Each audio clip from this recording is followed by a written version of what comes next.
नमस्कार प्यारे विद्यार्थियों। कैसे हो सभी? सब ठीक हो?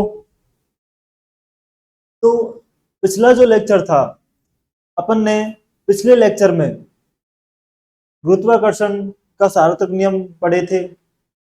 सार्वत्रिक नियम में से आगे अपन ने जो सार्वत्रिक नियम था उसके कुछ गुणधर्म थे, कुछ फैक्ट थे, उनके बारे में जाना था। फैक्ट क्या क्या थे? जैसे गुरुत्वाकर्षण जो बल होता है वो सदैव आकर्षक प्रकृति का होता है, केंद्रीय बल होता है, संरक्षी बल होता है और माध्यम पर निर्भर नहीं करता है और अ, दीर्घपराशी और सबसे प्रकृति में दुर्बल बल होता है।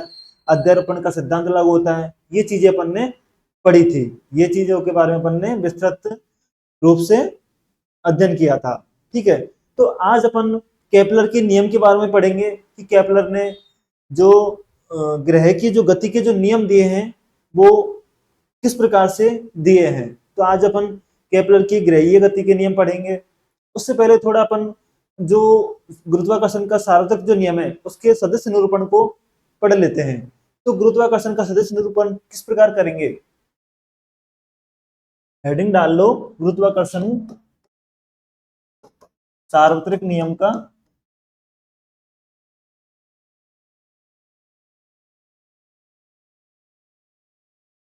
सदिश निरूपण। सदिश निरूपण। कल अपन ने गुरुत्वाकर्षण बल बल के जो बेस पे न्यूमेरिकल बनते हैं उनके बारे में अपन ने पढ़ा था। जो कुछ न्यूमेरिकल किए थे आपको अच्छे से समझ में आ गए होंगे, उससे आपके कॉन्सेप्ट भी क्लियर हो गए होंगे। ठीक है, इसी प्रकार से अपन जो जो टॉपिक पढ़ते चलेंगे उनके न्यूमेरिकल्स करते चलेंगे साथ साथ, जिससे अपन का टॉपिक क्लियर होता चलेगा। अपन को कोई भी यहाँ पर परेशानी नहीं आएगी। उसके बावजूद यदि आपको कोई परेशानी यहाँ पर आती है तो आप हमसे आकर कमेंट करिए चैट बॉक्स में जा करके, और उसका आपका समाधान कर दिया जाएगा। ठीक है, तो आगे पढ़ते हैं सार्वत्रिक नियम का सदिश निरूपण। तो सबसे पहले बताओ कि सार्वत्रिक जो गुरुत्वाकर्षण बल है वो क्या होगा?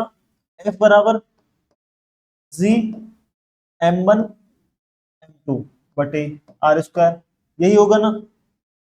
तो मान कर चलो मैं 3 एक्सिस लेता हूं।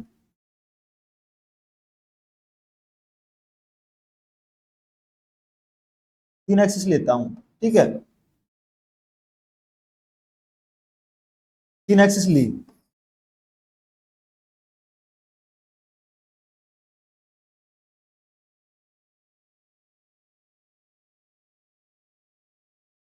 ये मान ली x, ये y, ये z। ठीक है, शायद इसमें कुछ प्रॉब्लम आ गई है। ठीक है, मैं कोई दो m द्रव्यमान के, एक m1 द्रव्यमान का एक m2 द्रव्यमान का, दो कण लेता हूं। एक m1 का ले लिया, ये वाला m1 मास का। कितने मास का? m1 का। एक ले लिया m2 का, ये ले लिया। मान लिया कि दोनों r दूरी पर रखे हैं। कितनी दूरी पर? r दूरी पर।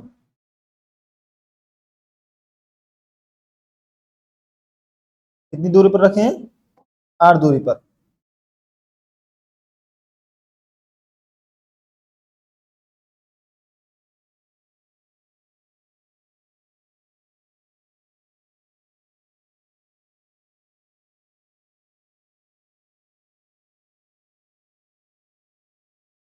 मान लिया m1 मास के हैं ये। एक m1 मास का, एक m2 मास का। ठीक है, स्मॉल r दूरी पर रखे हुए हैं दोनों। एक ही रखा, एक ही रखा। कितनी दूरी पर? स्मॉल r दूरी पर। स्मॉल r दूरी पर। वेक्टर है तो वेक्टर फॉर्म में लिखेंगे अपन अब इसको।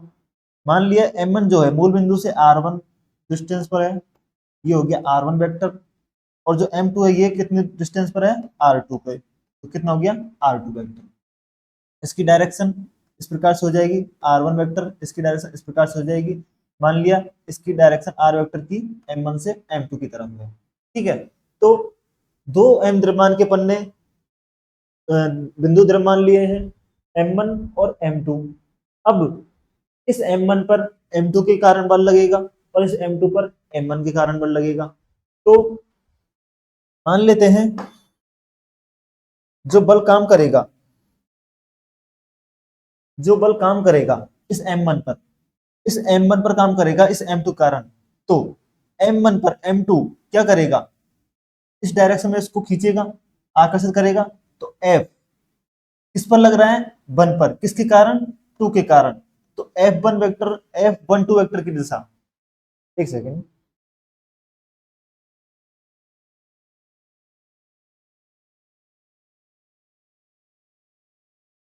जो m1 जो मास का जो द्रव्यमान है इसको m2 अपनी तरफ खींचेगा, किस तरफ खींचेगा, इस साइड, इस साइड खींचेगा। और किस पर लग रहा है ये, F1, किसके कारण, 2 के कारण, F12 वेक्टर। F12 का मतलब क्या हो गया, F12 का मतलब क्या हो गया, m1 पर m2 के कारण बल, कारण बल, ठीक है। तो जो m1 पर m2 क्या कर रहा है, अपनी तरफ आकर्षित कर रहा है, और अब ये m1 है, ये m2 को अपनी तरफ आकर्षित करेगा, किस किस बल से, F किस पर लग रहा है बल, 2 पर, किसके कारण, 1 के कारण, 2 पर लग रहा है 1 के कारण, तो कौन सा होगा, F21। तो F21 का मतलब क्या हो गया यहाँ पर, m2 पर m1 के कारण बल। ये बात बिल्कुल समझ में आ गई ना, क्लियर है, कोई दिक्कत परेशानी नहीं ना। तो m1 को m2 आकर्षित कर रहा है और m2 को m1 आकर्षित कर रहा है, यानी इस m1 इस डायरेक्शन में लग रहा है m2 की तरफ, और m2 से जो F21 है वो इस डायरेक्शन में लग रहा है, इसके विपरीत साइड में। यानी जो F12 है वो किस डायरेक्शन में लग रहा है, आर वेक्टर के डायरेक्शन में लग रहा है, m1 से m2 की तरफ आर वेक्टर जो लिया है अपन ने किस डायरेक्शन में लिया है, m1 से m2 की तरफ, ठीक है। जो F12 है वो किस डायरेक्शन में लग रहा है, आर वेक्टर की डायरेक्शन में, और जो F21 है वो आर वेक्टर के विपरीत दिशा में लग रहा है। भाई देखो, आर वेक्टर इस डायरेक्शन में है, इस डायरेक्शन में है, और जो F21 है वो किस डायरेक्शन में है, इस डायरेक्शन में, विपरीत साइड हो गई ना, तो विपरीत दिशा में काम कर रहा है, ठीक है। तो सबसे पहले अपन क्या लिखते हैं, यहां से सदिश के नियम का पालन करते हैं। सदिश नियम को जैसे चक्रीय रूप में लिखते हैं, जैसे r1 वेक्टर इस डायरेक्शन में, फिर इधर गए तो r1 vector plus r2 vector, अब इधर जैसे ही जाएंगे तो विपरीत दिशा आ गई, तो r1 vector plus r vector बराबर किसके बराबर आ जाएगा, r2 वेक्टर के, क्योंकि यहाँ पर डायरेक्शन चेंज होगी ना, यदि सेम डायरेक्शन होती तो जुड़ते जाते, और अगर अलग डायरेक्शन प्राप्त होगी तो वो उसके किसके बराबर हो जाएगा, जो अलग अलग डायरेक्शन में है। जैसे इसके अलावा यदि कोई और भी होता तो उसके साथ ये ऐड हो जाता, उसके बराबर हो जाता। जैसे r2 के साथ में r3 भी होता तो r1 प्लस r वेक्टर बराबर r2 प्लस r3 हो जाता। और यहाँ पर ओनली विपरीत साइड में कौन सा है, r2 वेक्टर, तो r1 vector plus r vector बराबर किसके बराबर हो जाएगा, r2 वेक्टर के। तो दिस इंप्लाइज जो r1 वेक्टर है प्लस r वेक्टर बराबर किसके बराबर हो जाएगा, r2 वेक्टर। ये बात बिल्कुल समझ में आ गई यहाँ से। तो यदि मैं यहाँ से इसका मान निकालू r वेक्टर का, तो r वेक्टर का मान निकल के क्या आएगा, r2 vector minus r1 vector, कितना मान निकल के आएगा, r वेक्टर बराबर r2 vector, r2 vector minus r1 vector. भाई r1 को मैं इधर ले गया, अच्छा अंदर कर दिया, तो ये किसका मान आ गया, r वेक्टर का मान आ गया। अब मैं बात करता हूं कि जो F12 वेक्टर है उसका मान कितना होगा सदिश रूप में, F12 वेक्टर का मान कितना होगा सदिश रूप में। इसका मतलब क्या है, F12 का द्रव्यमान m1 पर द्रव्यमान m2 के कारण लगने वाला बल, जैसे मैंने उस साइड लिख दिया है, बिल्कुल समझ जाओगे ना। तो F12 क्या होगा, जी m1 m2 बटे आर स्क्वायर। लेकिन डायरेक्शन भी दिखानी है, तो डायरेक्शन किस साइड होगी, किस साइड होगी, आर वेक्टर की डायरेक्शन में, आर वेक्टर की डायरेक्शन होगी ना। तो इस जो डायरेक्शन है इस डायरेक्शन को मैं मान लेता हूं, किस डायरेक्शन में है ये, किस डायरेक्शन में होगा, आर कैप डायरेक्शन। भाई आर वेक्टर, ये आर कैप क्या है, एकांक सदिश। एकांक सदिश क्या होता है, एकांक सदिश, एकांक सदिश की परिभाषा बताओ क्या होगी? सदिश बटे सदिश का परिमाण, यही होता है एकांक सदिश की परिभाषा। तो यहां से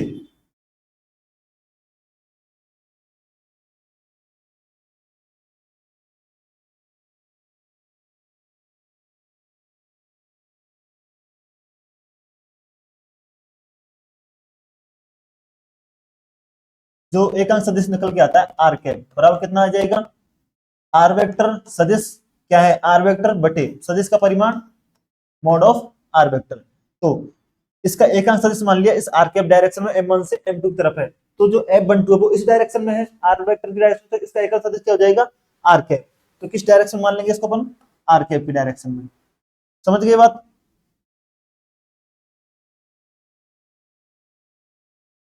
किस डायरेक्शन मान लेंगे? R cap. ठीक है, तो F12 की जो डायरेक्शन है वो किस दिशा में आएगी?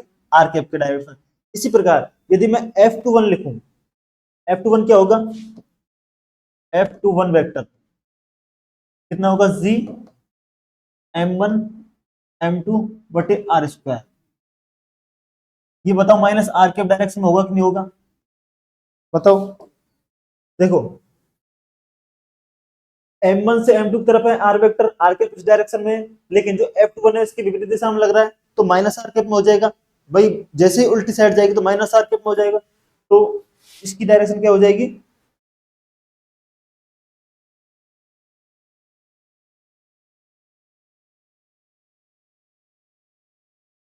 इसकी डायरेक्शन क्या हो जाएगी? Minus R cap. क्या मैं इसको इस रूप में लिख सकता हूं? माइनस को आगे ले आऊं, F21 वेक्टर बराबर माइनस जी M1 M2 बटे आर स्क्वायर और आर कैप। तो देखो F21 G M1 M2 R square R cap, और F12 कितना है? G M1 M2 R cap. तो ये F12 जो है वो माइनस F12 के बराबर आ गया ना। देखो यदि मैं F21 को माइनस, तो ये जो मान है ये F12 के बराबर है कि नहीं? है कि नहीं? है ना? तो ये किसके बराबर हो जाएगा? F12। तो यहां से अपन को क्या पता चला कि जो F21 है, दो पर एक के कारण लगने वाला जो बल है वो एक पर दो के कारण लगने वाले बल के बराबर लेकिन विपरीत दिशा में होता है। तो ये किसके अनुसार हो गया? न्यूटन की गति के तीसरे नियम के अनुसार। न्यूटन की गति का तीसरा नियम क्या होता है? क्रिया प्रतिक्रिया का नियम, क्रिया प्रतिक्रिया का, एक्शन रिएक्शन का नियम। कि जिस यदि जैसे बंदूक की गोली चला रहे हैं अपन आगे की डायरेक्शन में, तो जो गोली चलने की जैसे चलती है तो बंदूक पीछे की ओर आती है, यानी उस पर क्रिया प्रतिक्रिया विपरीत दिशा में बल काम करता है। उसी प्रकार से गुरुत्वाकर्षण भी न्यूटन की गति के तीसरे नियम की पालना करता है। ठीक है, तो यहां से F12 माइनस के बराबर आ गया। अब यदि मैं F12 को इस प्रकार लिखूं, यदि F12 किसके बराबर है? जी M1 M2 बटे आर स्क्वायर आर कैप। यदि मैं आर कैप को, मैंने बताया कि आर कैप किसके बराबर होगा? आर वेक्टर बटे मॉड ऑफ आर वेक्टर, इसके बराबर होगा। तो आर कैप की जगह मैं क्या लिख देता हूं? F12 वेक्टर बराबर जी M1 M2 बटे आर स्क्वायर और आर वेक्टर बटे मॉड ऑफ आर। तो देखो ये मॉड ऑफ आर परिमाण है, ये भी परिमाण है, तो आर क्यूब हो जाएगा। तो इसका सदिश जो निरूपण है क्या हो जाएगा? F12 वेक्टर बराबर जी M1 M2 बटे आर क्यूब और किस डायरेक्शन में? R vector. तो ये जो कौन सा निरूपण आ गया? सदिश निरूपण। किसका? सार्वत्रिक नियम का सदिश निरूपण। तो यही क्या होगा? सार्वत्रिक नियम का सदिश निरूपण। ठीक है, नेक्स्ट अपन बात करते हैं अब केपलर की गति के, केपलर के ग्रहीय गति के नियम। हेडिंग डाल लो, केपलर के ग्रहीय गति के नियम। ठीक है,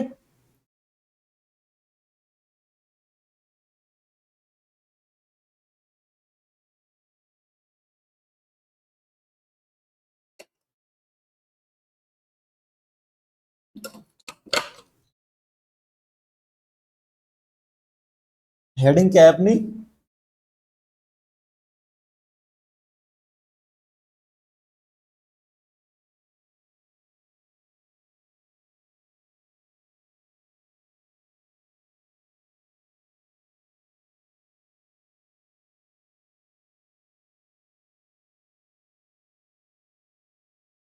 केपलर के ग्रहीय गति के नियम। ग्रहीय गति के नियम।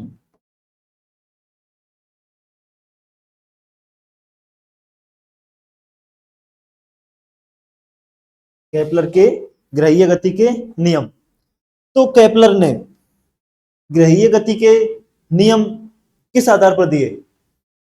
केपलर ने ग्रहीय गति के नियम दिए किस आधार पर? कि जो ग्रह हैं वो सूर्य के चारों ओर किस प्रकार से गति करते हैं। तो सूर्य के चारों ओर जो ग्रह की गति को समझाने के लिए, सूर्य के चारों ओर ग्रहों की गति को समझाने के लिए केपलर ने ग्रहों की गति के 3 नियम दिए। कितने नियम दिए? ग्रहों की गति के कितने नियम दिए? 3 नियम दिए। कौन कौन से? पहला दिया कक्षाओं का नियम, दूसरा दिया क्षेत्रफलों का नियम, तीसरा दिया आवर्तकालों का नियम। तो अपन इन तीनों नियमों के बारे में विस्तृत से पढ़ते हैं। तो पहला जो नियम है वो कौन सा दिया? फर्स्ट, कक्षाओं का नियम। कौन सा दिया? कक्षाओं का नियम।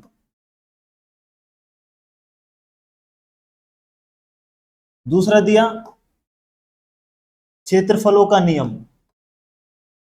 क्षेत्रफलों का नियम। तीसरा कौन सा दिया? आवर्तकालों का नियम। कौन सा? आवर्तकालों का नियम। इन तीनों नियमों के बारे में अपन पढ़ते हैं। ठीक है, तो सबसे पहले पढ़ेंगे अपन पहले नियम के बारे में, कक्षाओं का नियम। उससे पहले अपन थोड़ा एक बेसिक चीज जान लेते हैं। वो किस बारे में? एक अपन का टॉपिक है बेसिक चीज क्या है।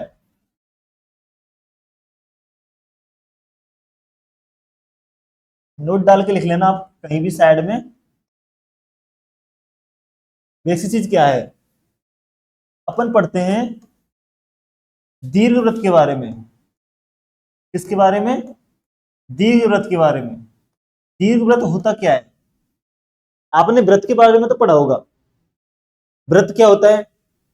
वृत्त होता है कि किसी निश्चित बिंदु से निश्चित दूरी पर स्थित बिंदुओं का जो बिंदु पथ होता है वह क्या होता है? वृत्त। जैसे कि एक सर्किल है, जैसे ये सर्किल है, ये क्या है? सर्किल। तो जैसे ये इसकी क्या हो गई? जैसे ये इसकी क्या हो गई? सेंटर। क्या हो गया? ये क्या उसके हो गया? केंद्र। यदि मैं ये पूछूं ये क्या होगी? वृत्त की त्रिज्या होगी, आर त्रिज्या होगी। ये क्या होगी? वृत्त की त्रिज्या होगी।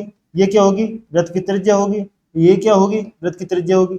यानी कितने भी लाइनें खींच लूं मैं इस बिंदु, निश्चित बिंदु से यहां तक, मैं कितनी भी लाइनें खींच लूं इस निश्चित बिंदु से यहां तक, जो भी खींचूंगा वो उसकी क्या होगी? त्रिज्या। और सभी का मान कितना होगा? समान होगा।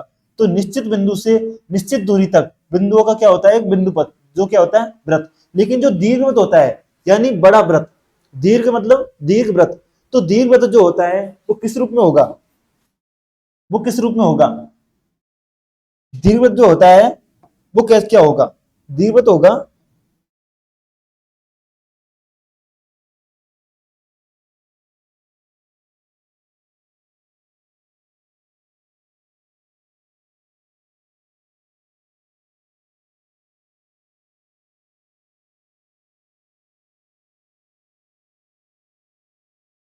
ये दीर्घवृत्त होगा। ठीक है, इस दीर्घवृत्त की, अब वृत्त में तो क्या होता है? सेंटर। वृत्त में क्या होती है? त्रिज्या। लेकिन यहां पर दीर्घवृत्त इस रूप में होता है, थोड़ा सा पिच का हुआ सा। जो वृत्त है वो थोड़ा सा पिच का हुआ सा होता है, इस प्रकार से। तो अब दीर्घवृत्त में क्या हो गई, ये लाइन तो बड़ी हो गई और ये लाइन क्या हो गई, छोटी। तो अब ये रेड इसकी त्रिज्या तो रहेगी नहीं, पहले वृत्त था तब तो उसकी त्रिज्या थी समान थी, लेकिन अब ये त्रिज्या तो रहेगी नहीं। अब ये जो छोटी जो लाइन है इसको अपन कहेंगे लघु अक्ष। क्या कहेंगे, लघु अक्ष। दीर्घवृत्त की क्या होगी, ये लघु अक्ष। और ये क्या होगी, दीर्घ अक्ष। क्या होगी, दीर्घ अक्ष। बड़ी वाली, बड़ी वाली तो क्या हो जाएगी, दीर्घ अक्ष।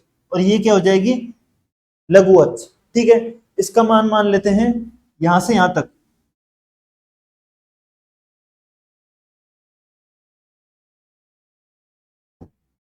इसका मान यहां से यहां तक ए है और यहां से यहां तक भी ए है। ठीक है, ए दे रखा है और इसका जो मान है, इसका मान लेता हूं वी। क्या मान लेता हूं, वी। एक सेकंड।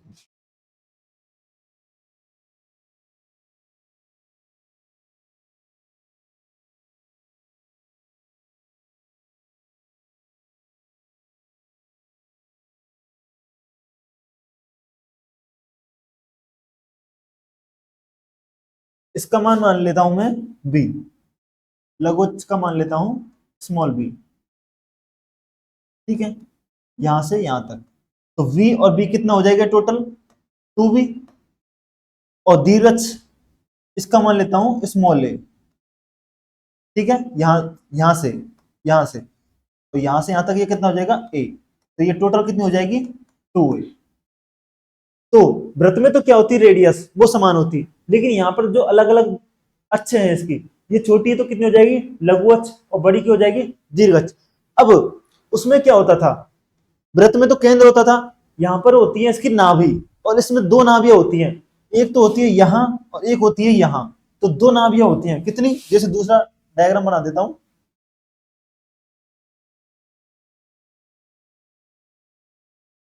देखो,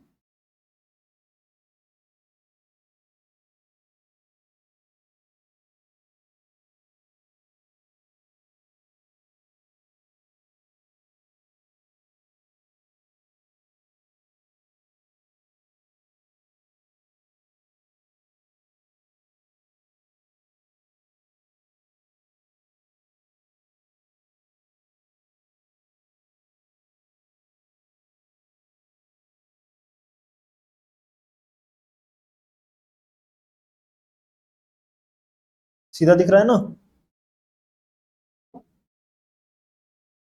अब यहां पर देखो, ये इसकी कौन सी अक्ष हो गई, दीर्घ अक्ष। ये कौन सी हो गई, लघु अक्ष। अब इसकी होती है नाभियां, एक तो यहां होगी, एक यहां होगी।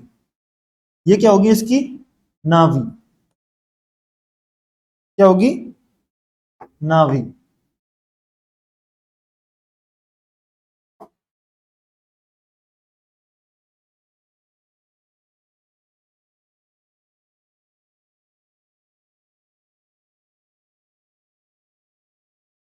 ये इसकी क्या होगी, नाभि।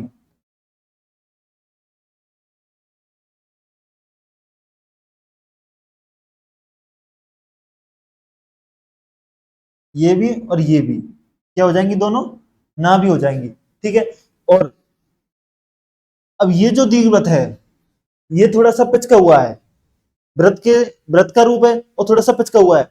अब ये कितना पिचका हुआ है, ये किस पर डिपेंड करेगा।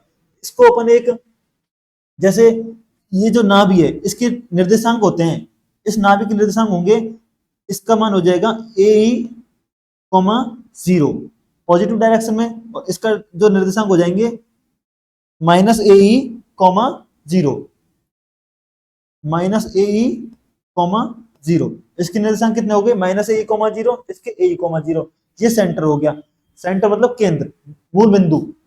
इसका दीर्घवृत्त का केंद्र बिंदु नहीं है। दीर्घवृत्त में क्या होती है, नाभियां, दो नाभियां, एक नाभि यहाँ पर है, एक नाभि यहाँ पर है। तो इसके निर्देशांक कितने हो जाएंगे, जीरो कॉमा जीरो। ठीक है, अब यहाँ पर क्या होता है कि इसको, इसका दीर्घवृत्त का एक समीकरण होता है जो इन अक्षों पर डिपेंड करेगा। बी स्क्वायर बराबर ए square one minus E square. इस प्रकार से अपन, ये दीर्घवृत्त का समीकरण होता है जिसको अपन दीर्घवृत्त को डिस्क्राइब करते हैं। यहाँ पर बी क्या है, लघु अक्ष, और ए क्या है, दीर्घ अक्ष, और ई क्या है, यहाँ पर ई जो है ये दीर्घवृत्त की क्या होगी, उत्केंद्रता। क्या होगी, उत्केंद्रता।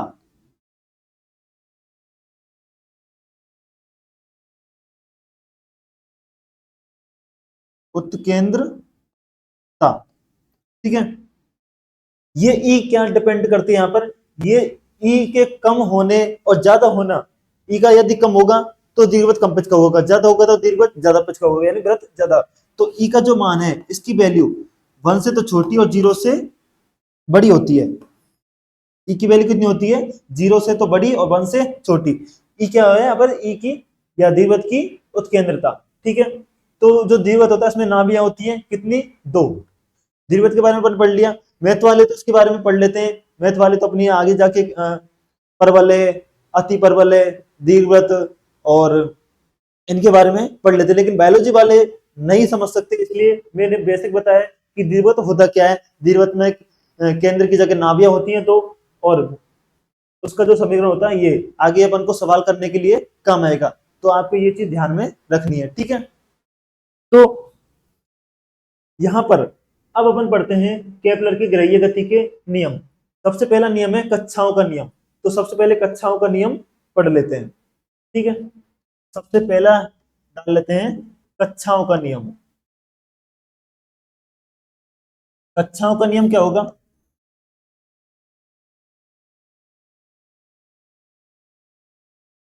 इसमें अपन एक लाइन और लिख लेते हैं।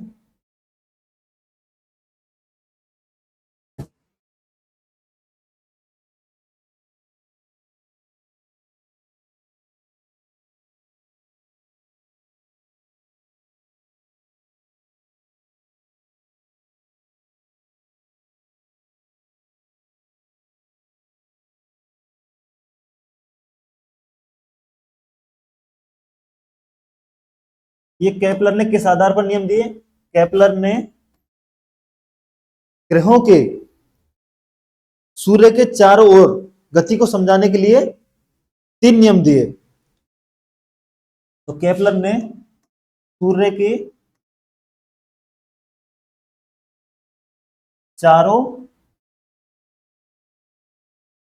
ओर ग्रहों की गति को समझाने के लिए,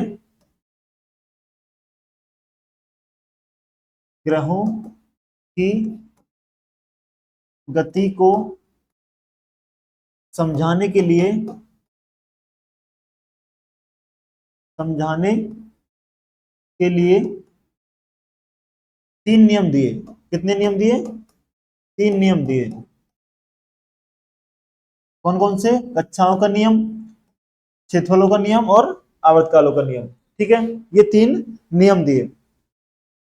बेशक अपन ने दीर्घवृत्त के बारे में समझ लिया। अब नेक्स्ट बात करते हैं अपन कक्षाओं का नियम। सबसे पहला नियम है कक्षाओं का नियम।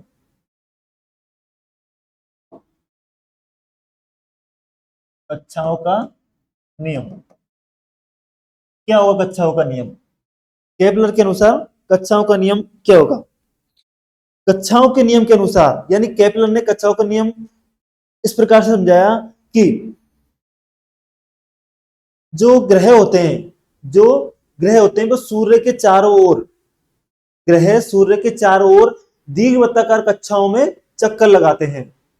किसमें, दीर्घवृत्ताकार कक्षाओं में चक्कर लगाते हैं। और जो सूर्य होता है वो दीर्घवृत्त की किसी एक नाभि पर स्थित होता है। तो यह जो नियम है, यह केपलर का कक्षाओं का पहला नियम है। कक्षाओं का नियम क्या होगा, एक बार पुनः दोहराइए कि केपलर के अनुसार ग्रह सूर्य के चारों ओर दीर्घवृत्ताकार कक्षाओं में चक्कर लगाते हैं, और जो सूर्य जो है वो दीर्घवृत्त की किसी एक नाभि पर स्थित होता है। तो यह क्या है, कक्षाओं का नियम। तो इसको अपन लिख लेते हैं, ठीक है। तो इस नियम के अनुसार,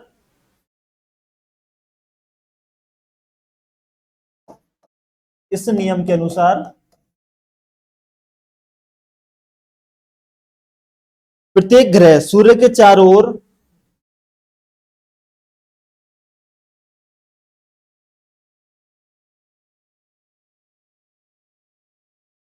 प्रत्येक ग्रह सूर्य के चारों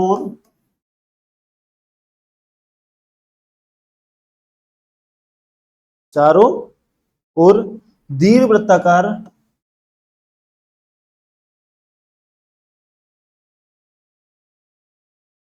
कक्षाओं में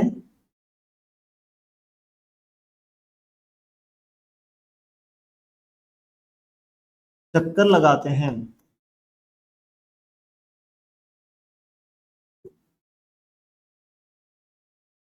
दीर्घवृत्ताकार कक्षाओं में चक्कर लगाता है तथा सूर्य तथा सूर्य दीर्घवृत्त दीर्घवृत्त की किसी किसी एक नाभि पर, नाभि समझ गए ना, किसी एक नाभि पर स्थित होता है। किस प्रकार से? डायग्राम के द्वारा समझते हैं।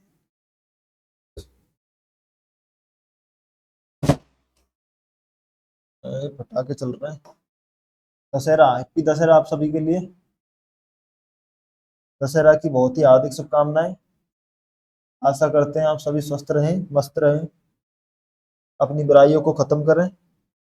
इस प्रकार से शुभकामना देते हो ना आप सभी को, फॉरवर्ड कर देते हो मैसेज को।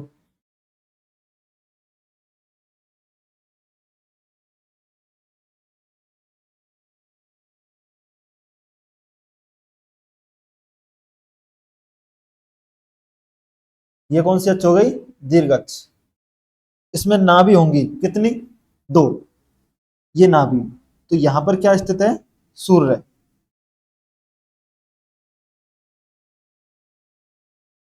क्या स्थित है? सूर्य। ये सूर्य स्थित है। ये क्या है? सन। अब जो कोई ग्रह है दीर्घवृत्ताकार कक्षा में चक्कर लगाएगा, यहां कोई ग्रह है, ये कोई ग्रह है, ये क्या है?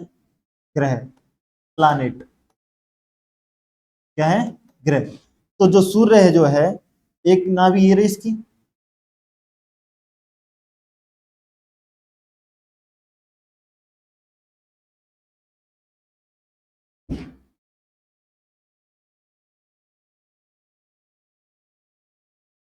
ये कौन सी हो गई? लघु अक्ष।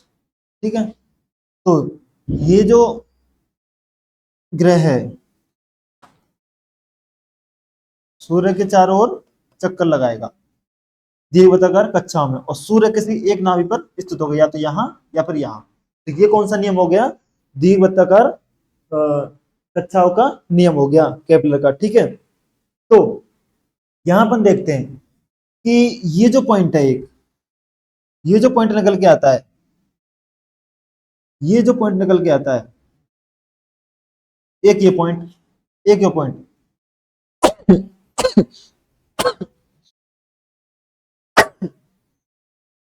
सॉरी, देखो ये जो पॉइंट है ये सबसे सूर्य से सबसे नजदीक है, और ये जो पॉइंट है सबसे दूर है। देखो सूर्य से यहां से लेकर यहां दूर है, सबसे सबसे दूर पॉइंट वो कौन सा है? ये वाला। और सबसे पास वाला पॉइंट कौन सा है? ये वाला। तो ये जो पॉइंट है, इस पॉइंट को अपन कहते हैं उपसौर। जो सबसे नजदीक है, ये कौन सा पॉइंट हो जाएगा? उपसौर। और ये जो पॉइंट है ये कौन सा हो जाएगा? अपसौर। तो उपसौर का मतलब क्या हो गया? उपसौर का मतलब क्या हो गया?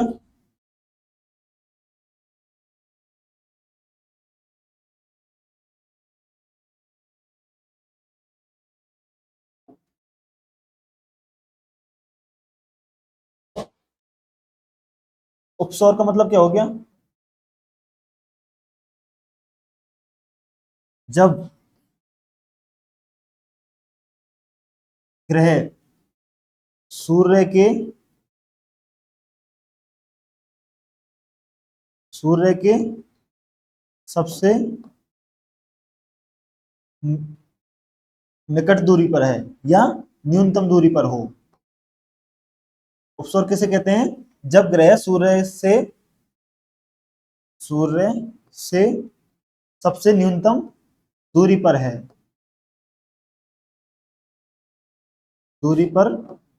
है। और अपसौर क्या हो जाएगा? जब ग्रह सूर्य से अधिकतम दूरी पर है, अधिकतम दूरी पर है, ये क्या हो जाएगा? अपसौर। तो दो बिंदु हो गए, एक हो गया उपसौर और एक हो गया अपसौर।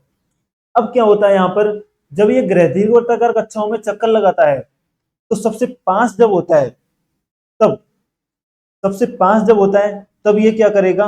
ज्यादा गति, तेज गति करेगा। और सबसे दूर होगा, पास होगा तो मतलब जैसे पास है, दूरी कम है तो सबसे तेज गति करेगा।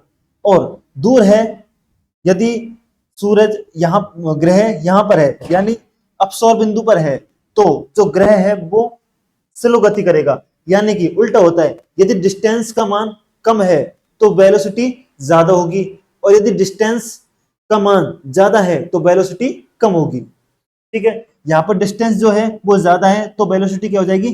कम। यानी कि जो वेग है वो यहाँ पर दूरी का उल्टा हो रहा है। यानी ये जो डिस्टेंस मान लिया, यहां से लेकर के यहां तक ग्रह की दूरी आर है। कितनी है? आर। एक सेकंड। सूर्य से ग्रह की दूरी कितनी दे रखी है? अपन ने मान लिया है स्मॉल आर है। ठीक है, तो जैसे जैसे ये आर दूरी बढ़ेगी, अब आर का मान जैसे सबसे कम कहाँ होगा? उपसौर पर। तो आर सबसे कम, तो वेलोसिटी जो होगी वो सबसे ज्यादा होगी, जो वेग है वो सबसे ज्यादा होगा। और यहाँ पर आर का मान अधिकतम होगा अपसौर पर, तो आर अधिकतम होगा तो वेलोसिटी न्यूनतम होगी। यानी कि जो वेग है, ग्रह का वेग, यहां ग्रह का वेग जो है बी 1/r के एंटी प्रोपोर्शनल होता है। ठीक है, डिस्टेंस के, यदि यदि बी मैक्सिमम है तो आर मिनिमम होगा, यदि आर मिनिमम है तो बी मैक्सिमम होगा। ठीक है, यहां तक क्लियर है? ये हो गया पंजा कक्षाओं का नियम। आगे नेक्स्ट पॉइंट पढ़ते हैं, केपलर की गति का दूसरा नियम। दूसरा नियम क्या है? दूसरा नियम है क्षेत्रफलों का नियम। क्षेत्रफलों का नियम क्या हो जाएगा? क्षेत्रफलों का नियम। ठीक है, क्षेत्रफलों का नियम। तो क्षेत्रफलों का नियम क्या होता है? क्षेत्रफल का नियम होता है कि, एक बार समझा देता हूं पहले आपको। जैसे दीर्घवृत्त लिया मैंने, ये दीर्घवृत्त लिया। ठीक है, दीर्घवृत्त का ये हो गया दीर्घच और ये हो गई लघुअच। ठीक है, अब मान के चलो यहां पर ये सूर्य स्थित है, सूर्य स्थित है, कोई प्लैनेट गति कर रहा है, यहां से लेकर के यहां तक गति करी। ठीक है, तो यहां से लेकर के यहां तक गति करी। अब मान के चलो ये जो ग्रह है यहां से लेकर के यहां तक P1 बिंदु से P2 बिंदु तक, ठीक है, गति करेगा। अब इसने जो एरिया कवर किया है, यानी ये जो एरिया कवर किया है,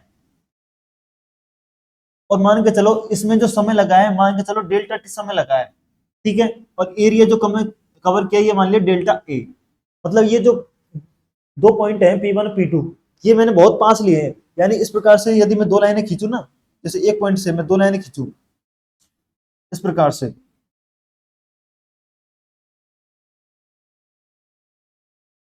देखो इस प्रकार से ये दो पॉइंट हैं, तो ये लगभग समांतर नहीं हो रही। यदि मैं यहां से ले लूं तो समांतर है लगभग, तो इनको मैं समान दूरी पर यानी पैरेलल मान सकता हूं।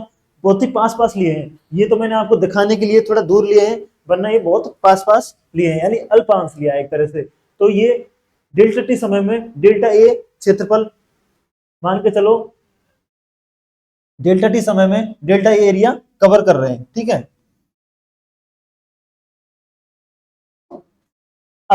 माना जब इस रेखा के पास से P1 से P2 तक गया, अब मान के चलो मैं 2 पॉइंट ही लेता हूं, एक ये पॉइंट, एक ये पॉइंट, इस सूर्य से ये मान लिया Q1, ये मान लिया Q2। अब Q1 से Q2 तक जो एरिया कवर्ड होगा, ये एरिया, और समय उतना ही है, डेल्टा टी समय, समय इतना ही है डेल्टा टी। ठीक है, एरिया को चलो बाद में बताऊंगा, इसको पहले अपन ये समझ लेते हैं कि दूसरा नियम कहता क्या है। ठीक है, तो दूसरा नियम, मान के चलो डेल्टा टी समय P1 से P2 तक लिया है, और हमने मान लिया Q1 से Q2 तक भी डेल्टा टी समय लिया है।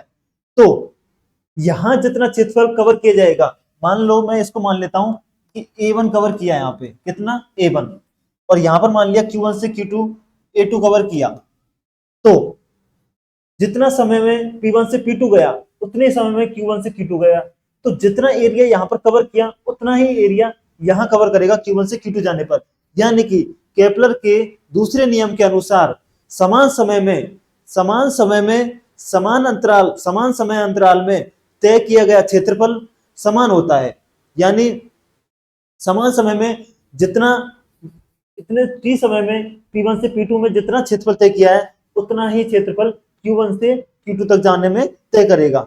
ठीक है, यानी कि जो एरिया है A1 बराबर क्या होगा, A2, यानी कि जो एरिया है A1 बराबर क्या होगा, A2 के बराबर होगा। यही केपलर का क्या है, दूसरा नियम, यानी समान समय अंतराल में समान क्षेत्रफल तय करता है। यानी यहां पर जो है, जो क्षेत्रफल में समय के सापेक्ष जो परिवर्तन की दर है, वो क्या रहती है, कांस्टेंट रहती है। क्या रहती है, नियत रहती है। ठीक है, तो ये कौन सा नियम हो गया, क्षेत्रफलों का नियम।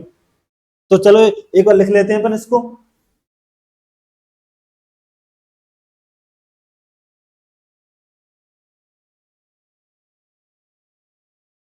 इस नियम के अनुसार,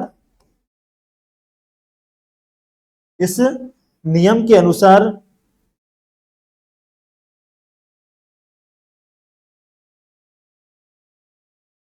सूर्य को, सूर्य को ग्रहों से मिलाने वाली रेखा, सूर्य को ग्रहों से मिलाने वाली,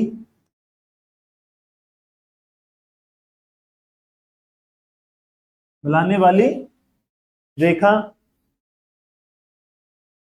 समान समय अंतराल में समान क्षेत्रफल तय करती है। समान समय अंतराल में, समान समय अंतराल में समान क्षेत्रफल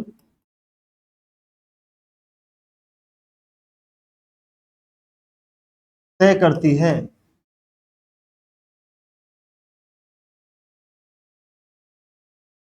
इस नियम के अनुसार सूर्य को ग्रहों से मिलाने वाली रेखा समान समय अंतराल में समान क्षेत्रफल तय करती है। अर्थात, अर्थात क्षेत्रफल में ग्रह की क्षेत्रीय चाल नियत रहती है। अर्थात यानी जो ग्रह की जो क्षेत्रीय चाल है, यानी P1 से P2 में जितना, इतने इतनी चाल चली, जैसे P1 से P2 तक बी चाल से चला, बी वेग से चला, तो जितना क्षेत्रफल यहां तय किया, उतना ही समय में Q1 से Q2 चलने में तय किया गया क्षेत्रफल होगा। यानी कि अर्थात ग्रह की क्षेत्रीय जो चाल है वो क्या रहेगी, कांस्टेंट रहेगी। अर्थात ग्रह की क्षेत्रीय चाल नियत रहती है। क्या रहती है, कांस्टेंट रहती है या नियत रहती है।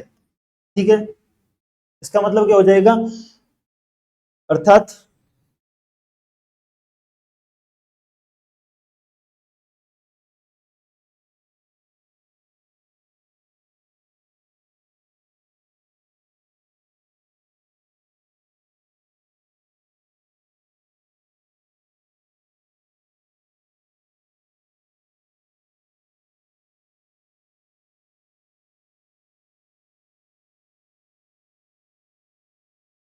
अर्थात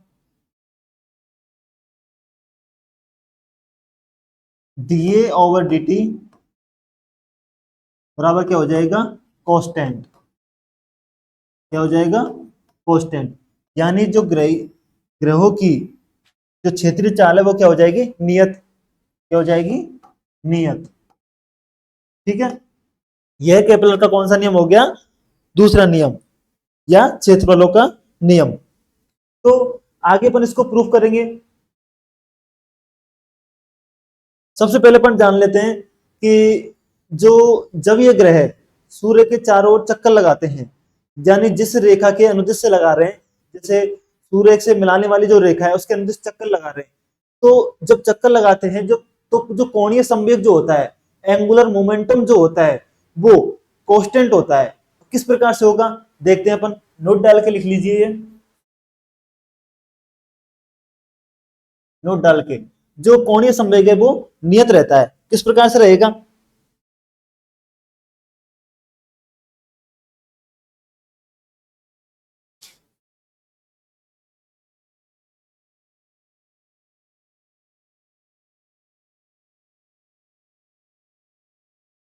जैसे ये दीर्घवृत्त है, इसमें चक्कर लगा रहे हैं ग्रह सूर्य के चारों, सूर्य यहाँ स्थित है, ठीक है, सूर्य यहाँ स्थित है। मान के चलो कोई ग्रह यहाँ है, ये सन है, ये कोई ग्रह है। अब सूर्य अपनी तरफ खींचता है ग्रहों को गुरुत्वाकर्षण बल के कारण। किस बल के कारण, तो ये अपनी तरफ क्या करेगा, खींचेगा, यानी अपनी तरफ सूर्य खींचेगा इसको। ठीक है, अब जो सबसे पहले बात करते हैं, ये जो ग्रह है इस पर चक्कर लगाते समय, चक्कर लगाते समय बलागुण काम करेगा। क्या काम करेगा, बलागुण, गुरुत्वाकर्षण बल द्वारा, बल F द्वारा लगा बलागुण। बलागुण को अपन क्या कहेंगे, टॉर्क। टॉर्क क्या होगा, टॉ बराबर, ये अपन बलागुण के बारे में पिछले चैप्टर में पढ़ चुके हैं, ये होता है आर क्रॉस एफ, जिसको अपन सदिश रूप में खोलते हैं तो क्या होगा, आर एफ साइन थीटा। बलागुण किसे कहते हैं, यानी कोई दो द्रव्यमान है m1 m2, उनके बीच यदि वो एक दूसरे के सापेक्ष आघूर्ण, यानी जैसे सर्कल में गति कर रहे हैं, घूम रहे हैं, मतलब चक्कर लगा रहे हैं, घूम रहे हैं एक दूसरे के सापेक्ष, तो उन पर एक बल काम कर रहा है, यानी कि वो घूमते हुए काम करेगा, तो उसे क्या कहेंगे अपन, बलागुण, यानी घूमना एक तरह से। तो जो बल या टॉर्क निकल के आता है वो क्या आएगा, आर एफ साइन थीटा, और वो उनके बीच एंगल पर डिपेंड करेगा। एंगल, अब देखो ये सन है, ये प्लानेट है, इनके मध्य यहां से यहां तक बल काम कर रहा है, तो कोई एंगल दिख रहा है तो 0 डिग्री, तो थीटा का मान कितना हो जाएगा, यहाँ पर 0 डिग्री। एंगल कितना हो गया, 0 डिग्री। तो यहाँ पर टॉर्क कितना निकल के आ जाएगा, आर एफ साइन 0। साइन 0 का मान कितना होता है, 0, तो आर एफ इंटू क्या हो जाएगा, 0, तो टॉर्क का मान कितना निकल के आ जाएगा, 0। तो यहाँ पर जो इस ग्रह पर सूर्य के कारण जो टॉर्क लग रहा है वो कितना लग रहा है, 0 लग रहा है। ठीक है, तो यानी कि कोई टॉर्क काम नहीं कर रहा है, टॉर्क काम नहीं कर रहा है, तो टॉर्क का मान 0 है। लेकिन अपन एक टॉर्क की परिभाषा पढ़ते हैं, क्या, इस संवेग में या कोणीय संवेग में परिवर्तन की दर को बलागुण कहते हैं। तो अपन टॉर्क को इस प्रकार से भी रिप्रेजेंट कर सकते हैं, dl upon dt, dl upon dt। भाई कोणीय संवेग L क्या है, पर कोणीय संवेग, कोणीय संवेग, कोणीय संवेग में परिवर्तन की दर किसके बराबर होगी, बलागुण के। तो टॉ का मान 0 है, तो this implies dl over dt का मान कितना हो जाएगा, 0 हो जाएगा। यदि मैं इस dl dt को ले जाऊं, 0 के बराबर आ जाएगा। इधर लिख देता हूं, dl बराबर 0। यदि इसका इंटीग्रेशन करूं, dl बराबर 0, 0 का इंटीग्रेशन करूंगा तो क्या होगा, कोई ना कोई कांस्टेंट आएगा। ठीक है, तो l बराबर क्या आ जाएगा, कांस्टेंट।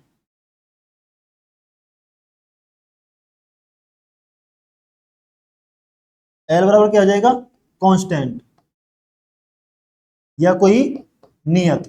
तो यहां पर जो एल है, एल क्या है, कोणीय संवेग। जो कोणीय संवेग है वो क्या रहता है, नियत। यानी कि जब ग्रह सूर्य के चारों ओर चक्कर लगाते हैं तो कोणीय संवेग क्या रहता है, कांस्टेंट रहता है।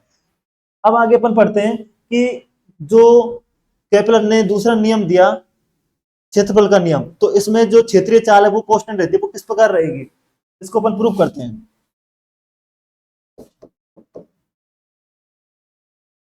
द्वितीय नियम का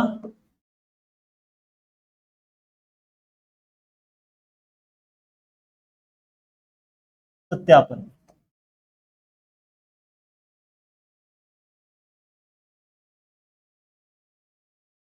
इसको प्रूफ करते हैं, जैसे कि ये ले लेता हूं मैं दीर्घवृत्त, ठीक है। दीर्घवृत्त, ये इसकी दीर्घ अक्ष हो गई और ये इसकी लघु अक्ष हो गई। अब मान के चलो नाभि पर सूर्य है, ये सन है, ठीक है, नाभि पर। अब मान के चलो जो प्लानेट को, ग्रह को मिलाने वाली जो रेखा है, इस प्रकार से ले लेता हूं मैं, दो बिंदु ले लेता हूं कोई, एक P1 और एक P2। इनको सूर्य से मिलाने वाली रेखा जो है, यानी मान के चलो ये ग्रह बी वेग से जा रहा है, कितने वेग से, बी वेग से गति कर रहा है इस दीर्घवृत्ताकार कक्षा में, कितने वेग से, बी वेग से।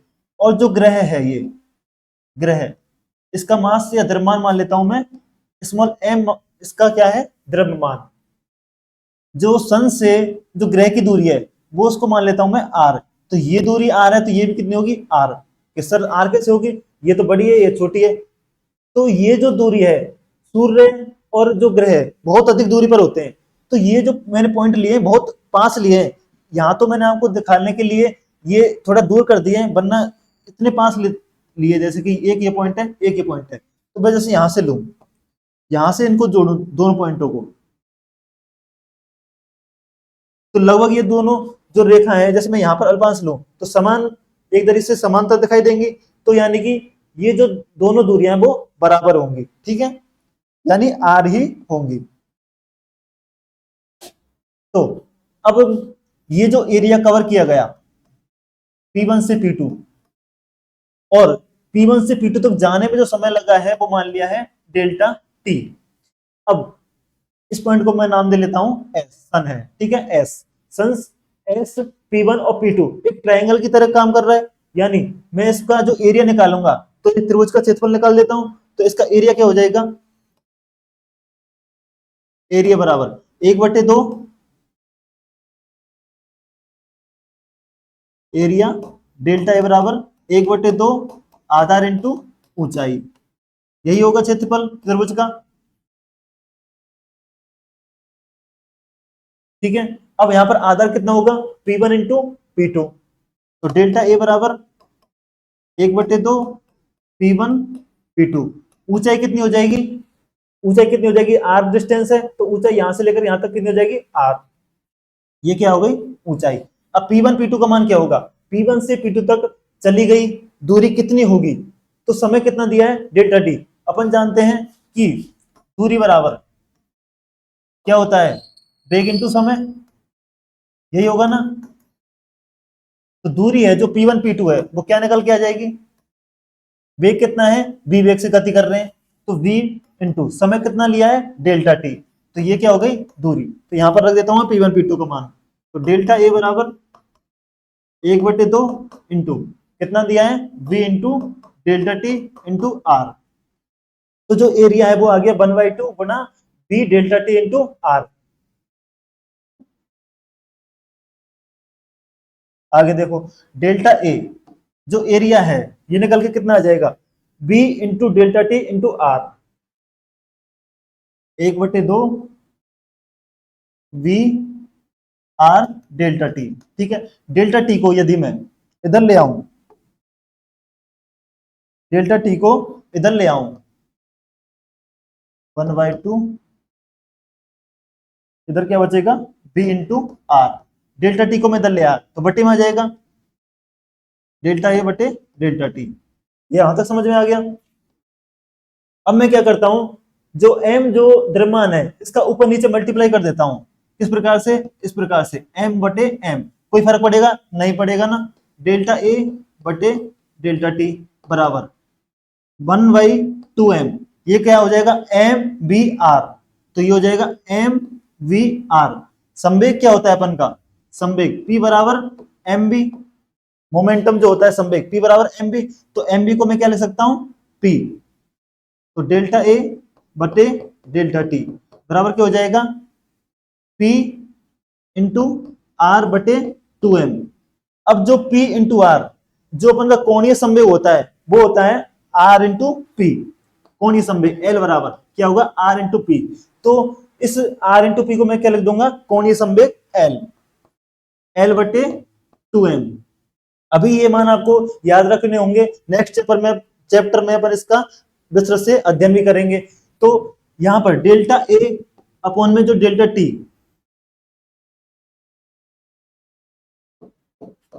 डेल्टा ए अपॉन में डेल्टा टी कितना निकल के आ गया, एल अपॉन में 2m। अब देखो, जो मैंने अभी आपको बताया, जो एल है कोणीय संवेग है वो नियत रहता है चक्कर लगाते समय, और एम क्या है, द्रव्यमान है, ये नियत है, 2 भी नियत है। तो ये सारी राशि क्या हो जाएगी, नियत। तो यहां से अपन को पता चलता है कि डेल्टा ए अपॉन में डेल्टा टी किसके बराबर आ जाएगा, कांस्टेंट के बराबर, यानी नियत आएगा। तो यही अपन को सिद्ध करना था कि कोई ग्रह जब दीर्घवृत्ताकार कक्षाओं में चक्कर लगाता है तो उसकी क्षेत्रीय चाल है वो क्या रहती है, नियत रहती है। यही जो केपलर का है कौन सा नियम हो जाएगा, क्षेत्रफलों का नियम, क्षेत्रफलों का नियम।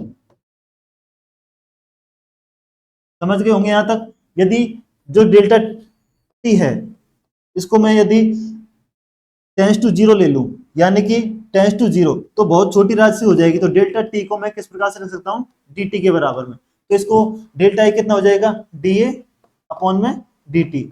ये किसके बराबर हो जाएगा, कांस्टेंट के बराबर।